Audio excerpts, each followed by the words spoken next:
Alas and alack, what did I did? I doubled my ace with a card that was hid on Cut Charts. And here's the host of Cut Charts, Jim Perry. Hi, thank you. Thank you very much. Welcome to Cut Charts. Happy to have you here. Nice group. Thank you. And Gene Wood, good to see you, my friends. You're very kind. Thank you for joining us at home. Alas and alack, what did I did? This was sent in by Connell J. Brady, who's an English teacher in Cypress, California, watching us on KNBC Channel 4. Thank you, Connell. Now we're going to open up the board and get to the cards. Janice and Lois, if you will, start loading in the cards and we'll meet our card charts. Shannon Lavelle, our champion. Hi, Shannon. Hi. Good to see you again. Good. Won't you tell us again about yourself? My name is Shannon Lavelle. I'm 23 years old. I'm a secretary. I'm a sports enthusiast. I do just about any kind. You name it, I'll try. And you're a good player here. You won $1,000, right? In cash. That's nice. Now, you said a nice thing to me, though, after the last show, Shannon. You said, I'm happy, I've won something, now I want somebody else to have a chance. Does that mean you don't want to win now? You got to be kidding me. Oh, I see. Few down the line. Never say die. Okay. We're meeting your challenger for the first time, and she's going to try to stop you. This is Mickie Jaquez. Hello, Mickie. Nice to meet you. Yes. Won't you tell us about you? I am Mickie Jaquez, and I will not tell you my age. I'm from a small town in Northern California by the name of Anderson. That's 150 miles north of Sacramento and 10 miles south of Redding. I'm involved in civic work. I'm a politician. I just just completed my term as 2 years as mayor, the first woman mayor of Shasta County. You were mayor. That's yes. wonderful. Yes. That's terrific. Yes. Did you find it difficult for a mayor, a lady, to run for mayor? Did you meet a lot of opposition because you were a woman? Well, I had men who were also in competition, but no, I did not, because I had been the first woman elected to the board of directors of the Chamber of Commerce, and then went on to be their first president. That's nice. And so I was kind of, already involved, and I really enjoy political work, and I really enjoy my town. It's a fantastic place. Nice. I'm glad to hear that, because really true equality is that they are going to treat you even. Yes, and they did. Beat you or yes. not, as the case yes, may be. They nice did. to have you here, they Mickie. Thank you both cut the cards? Yes. Yes. Good luck to both of you. We'll start the best 2 out of 3 with a question to the champion. And Shannon, that's you. Shannon, we asked 100 psychiatrists. Generally speaking, do women today expect too much from men? How many psychiatrists think women today expect too much from men? Well, I think women want to be equal now. I don't think they want more. I don't think they want less. I think they want to be equal. I'm going to go with about 50. Shannon says 50 out of 100 women say, or psychiatrists say, women expect too much from men. Mickie? Well, I don't know if they expect too much from men, but I'm not much for this women's lib thing. I like being treated like a lady, and I want to be that way all the time. So I really believe that women get where they are because they're women. So I would say that some women do expect to receive more. I would say that was higher. How many psychiatrists think women expect too much? You say higher. Yes. I do not feel that way. I think way down deep, though, you probably are a woman's liber in the best sense of the word, being a lady mayor. 50, says Shannon. Higher, says Mickie. The actual number of psychiatrists who think women today expect too much from men is 48. Not higher by 2. Shannon, you've got it. All right. And Shannon gets a first look at her base card. A 3. Higher. Playing it higher. It is a 5. Higher. Risking it higher. A 7. And we move over the freeze bar, protecting that position, keeping Mickie away from her cards. And Mickie, the question to you. Mickie, we asked 100 single women. Do you act like a perfect angel with some men and like a devil with others? How many single women are an angel with some men and a devil with others? Oh, Jim, I would think that would be a fairly high number. I think we all react to the person that we're with. And I think if the person, is kind of looking at us as being up on a pedestal, I think we respond that way.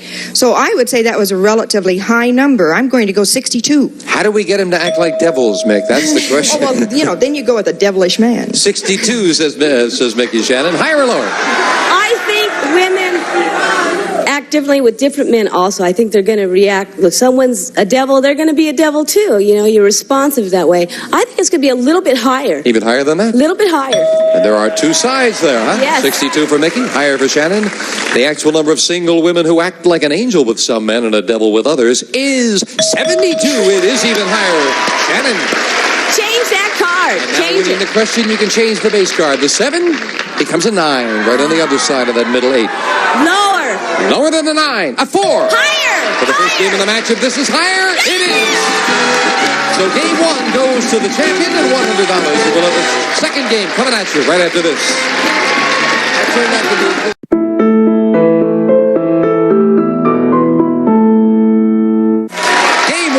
To the champion, setting up for game 2 with the same 2 decks of cards. We have some nice people with us in the audience. We have a group with us from Gar High School, yes? And another group with us from La Cañada High School, right? Come down and join us sometime. Love to have you. Okay, start game 2. Question goes to you, Shannon. Shannon, we asked 100 6th grade boys, should schools be kept open on Saturdays? How many 6th grade boys think schools should be kept open on Saturdays?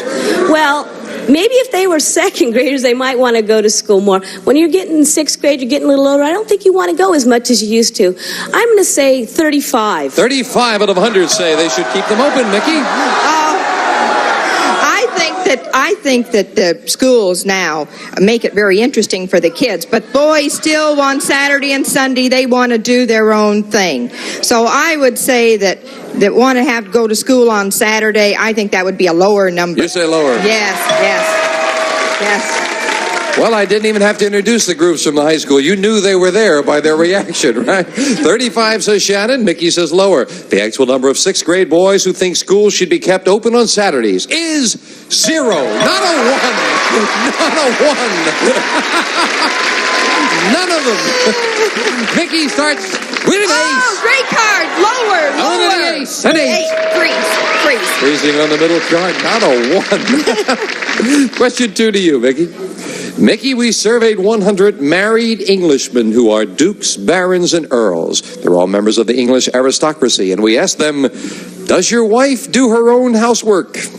How many English aristocrats said their wife does her own housework?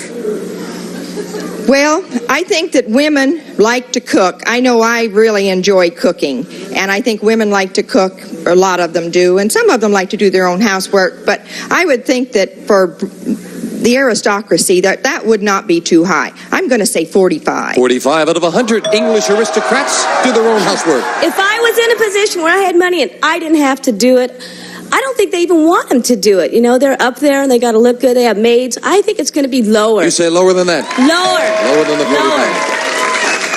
I do know, in the interest of research, I did check. It takes 2 days to clean the moat. So whatever else they do, I don't know. Mickie says 45. Shannon says lower. The actual number of English aristocrats whose wife does her own housework is 57. Not lower. It's higher. Mickie.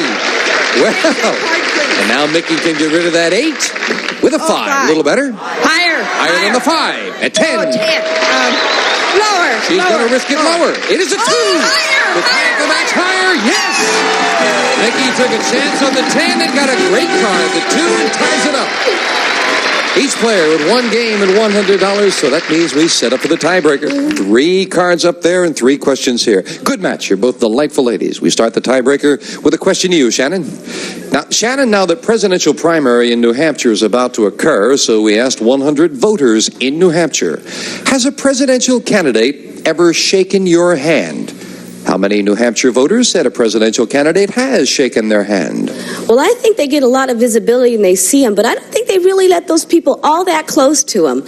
I think it's going to be a low number. I think it's going to be about 10. 10 out of 100. I disagree. I went out and I shook hands with everybody, and I had blisters to prove it. And I think today that the politicians try to get out and meet the people and shake their hands. I think that's going to be higher. You say higher? Yes. Got to ask you, as a politician, is there a benefit to that? Do you really feel you've got a vote locked up if someone shakes hands? Well, let me ask you, if I came and shook your hand and said I was running for a particular office and I looked you right in the eye, wouldn't you?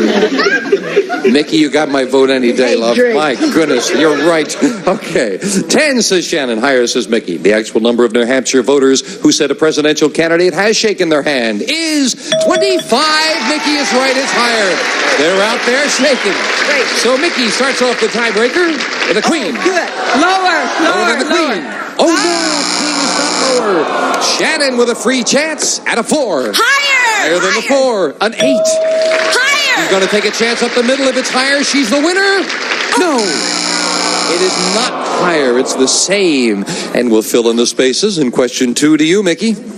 Mickey, we asked 100 men. Oh, I love this question. Listen to this. 100 men. If you were seated next to a nun on a long plane flight, and the only magazine you had with you was Playboy, would you be too embarrassed to read it? How many men would be too embarrassed to read Playboy? Oh, I don't think so, Jim. I think that today people are pretty open about what they do, and I think that even the Catholic nuns... That's a good term for Playboy. That's definitely... And I think that if they bought the magazine, they'd want to read it. So I don't think that they would hide it. I think that that would be, 38. 38 out of 100 would be too embarrassed to read it, Shannon. Well, things are pretty liberal now, and nuns are getting shorter skirts, and I think they're going to go ahead and, read it. So I think it's going to be lower. Lower than that? Even if I would be embarrassed. I couldn't do it. Let's find out. The actual number of men who would be too embarrassed to read Playboy is 26. It is lower. Shannon is right. Shannon, you're looking at a 4. Higher! She's going to play it higher. It is a 7. Gotta go higher! And again, she takes a chance on the middle card. This time she's and wins the match. Well, Mickey, we thank you so much. Good luck in your political career. You're a nice lady. Mickey Jaquet. Come on out here, Shannon. And Shannon Lavelle adds another $200.